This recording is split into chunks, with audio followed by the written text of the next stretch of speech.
जम्मू कश्मीर को जिन्होंने terrorism capital का दर्जा दिया था, वो 3 परिवार हरने चाहिए। केंद्रीय मंत्री अनुराग ठाकुर का कांग्रेस पर हमला, कहा कांग्रेस का मतलब अब सिर्फ आरएसवीपी यानी राहुल, सोनिया, वाड्रा, प्रियंका।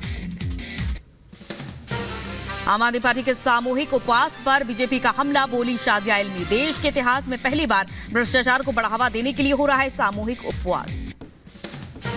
एक ऐसा व्रत, एक ऐसा उपवास सामूहिक तौर पर किया जा रहा है जो भ्रष्टाचारियों को बचाने के लिए और भ्रष्टाचार को बढ़ावा देने के लिए किया जा रहा है। जेडीयू नेता केसी त्यागी ने कांग्रेस के मैनिफेस्टो पर उठाए सवाल, कहा कांग्रेस पार्टी के शासनकाल में 60 वर्षों से अधिक पिछड़े दलित अन्य वर्गों के साथ होती रही है बेइंसाफी। पार्टी के शासनकाल में 60 वर्षों से अधिक इन पिछड़े वर्गों के, दलित वर्गों के और अन्य वर्गों के साथ बेइंसाफी होती रही। इसमें उनको इंसाफ दिलाने भर का जिक्र है। यूपी के डिप्टी सीएम केशव प्रसाद मौर्य ने कांग्रेस के मैनिफेस्टो को बताया झूठ का पुलिंदा, कहा वादा करके भूल जाती है कांग्रेस, जनता को नहीं है वादे पर भरोसा। ये फरेबी पार्टी है, झूठी पार्टी है, वादा करके भूल जाती है, ऐसी पार्टी है। 60 साल देश में शासन किया, कुछ किया नहीं। जब सत्ता से बेदखल हो गए तो सब करने का वादा कर रहे हैं। बीजेपी सांसद हेमा मालिनी का बयान, मथुरा में पार्टी की जीत को लेकर आश्वस्त आई नजर, कहा तीसरी बार फिर बनेगी मोदी सरकार। एमपी की जबलपुर में मंत्री कैलाश विजयवर्गीय का बयान, कहा जिस दिन आएंगे लोकसभा चुनाव के परिणाम, एनडीए करेगा 400 पार, कांग्रेस को लगेगा झटका। बहुत सारे झटके आने वाले हैं, चिंता मत करिए, एक के बाद एक झटका देंगे। और जिस दिन परिणाम आएंगे तो कांग्रेस को बहुत जबरदस्त झटका लगेगा, जब 400 पार एनडीए करेगा।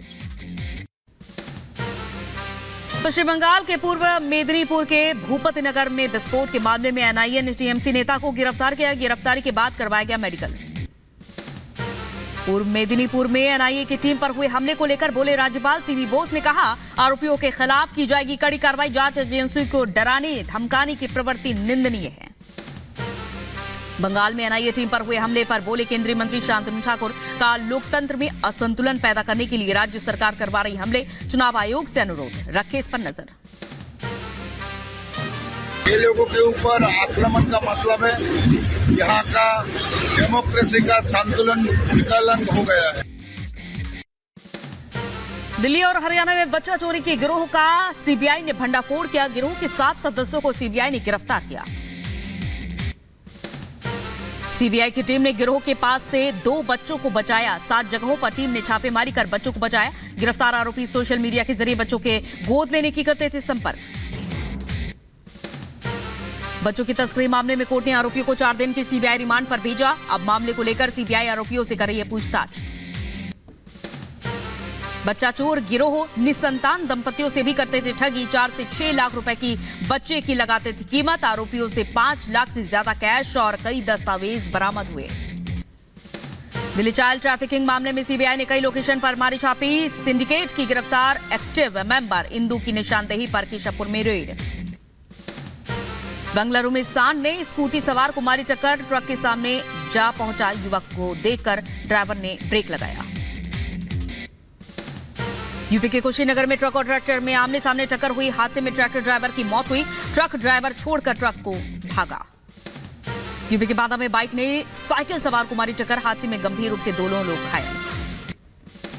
यूपी के बाराबंकी में दर्दनाक हादसा हुआ। नदी में नहाते वक्त पानी में डूबे 5 बच्चे, 2 का शव निकाला गया। एमपी के सिवान में एसएफ बटालियन की बस और कार के बीच टक्कर हुई। हादसे में कार सवार 3 की मौत, 20 घायल।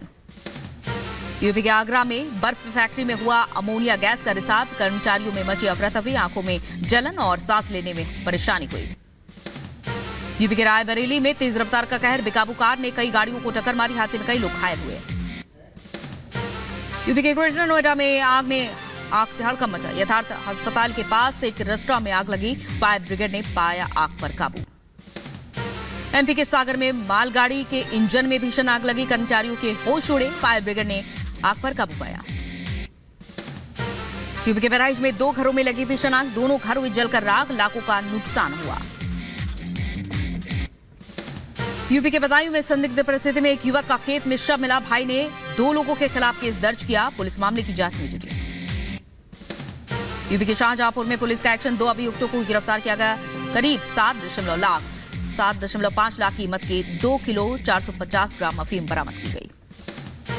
झारखंड के सरायकेला में दिन दहाड़े पत्थर से कुचलकर युवक की हत्या कर दी गई, घर से आधे किलोमीटर दूर मिला शव। यूपी के बांदा में अवैध स्लाह फैक्ट्री का भंडाफोड़ हुआ, 2 लोगों को पुलिस ने गिरफ्तार किया। मध्य प्रदेश के बड़वानी में पुलिस को मिली बड़ी कामयाबी, हथियारों का सौदा करते 3 आरोपी गिरफ्तार हुए। यूपी के बांदा में माफिया मुख्तार अंसारी मौत मामले में जेल अधीक्षक के बाद बीजेपी नेता को मिली धमकी। मध्य प्रदेश के होशंगाबाद में पुलिस की कार्रवाई, 2 युवकों को गिरफ्तार किया गया। मध्य प्रदेश के बैतूल में एसटीएफ की बड़ी कार्रवाई, बाइक सवार को 2 युवकों के पास से 10,04,000 नकदी बरामद हुई। यूपी के जौनपुर में एबीसी ने नगर पालिका के अकाउंटेंट को रिश्वत लेते हुए गिरफ्तार किया। मध्य प्रदेश के सीहोर में आपसी विवाद में चली गोलियां, फायरिंग का वीडियो हुआ है सामने। उन्नाव में लखनऊ में आगरा एक्सप्रेस वे पर लड़ाकू विमानों ने टचडाउन किया, Jaguar Sukhoi M30 Globemaster C-17 Mirage 2000 carrier aircraft Hercules C, Chinook Apache समेत दूसरे लड़ाकू विमान शामिल हुए।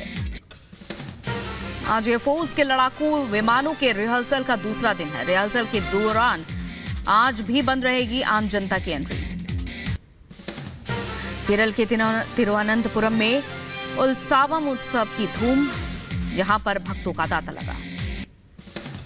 बीएसपी अध्यक्ष आलोक कुमार का बयान, आने वाले दिनों में वाराणसी, मथुरा और धार में हो रहे वैज्ञानिक सर्वे की रिपोर्ट आएगी सामने।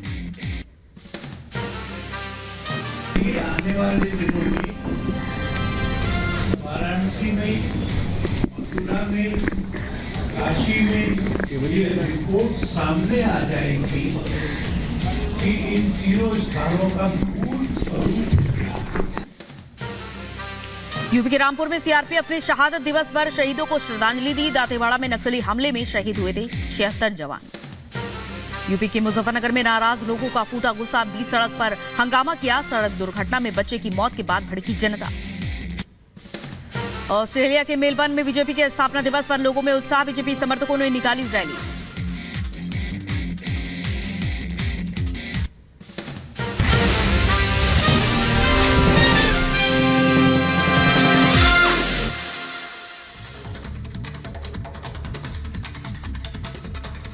और उधर सांपों की जहर तस्करी मामले में पुलिस ने एल्विश के खिलाफ चार्जशीट दाखिल कर दी।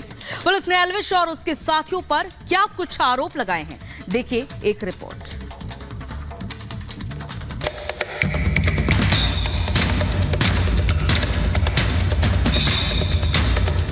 बिग बॉस OTT 2 के विनर एल्विश यादव की मुश्किलें कम होने का नाम नहीं ले रही हैं। रेव पार्टी और सांपों के जहर की तस्करी मामले में नोएडा पुलिस ने एल्विश के खिलाफ 1200 पन्नों की चार्जशीट दाखिल की है। इस चार्जशीट में एल्विश यादव समेत 8 लोगों को आरोपी बनाया गया है।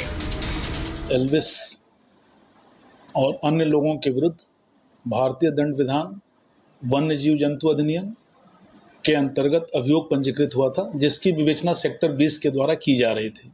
विवेचना के दौरान संकलित साक्ष्य के आधार पर नामित सभी अभियुक्तों के विरुद्ध माननीय न्यायालय में आरोप पत्र प्रेषित किया जा चुका है। सांपों और सांपों के जहर की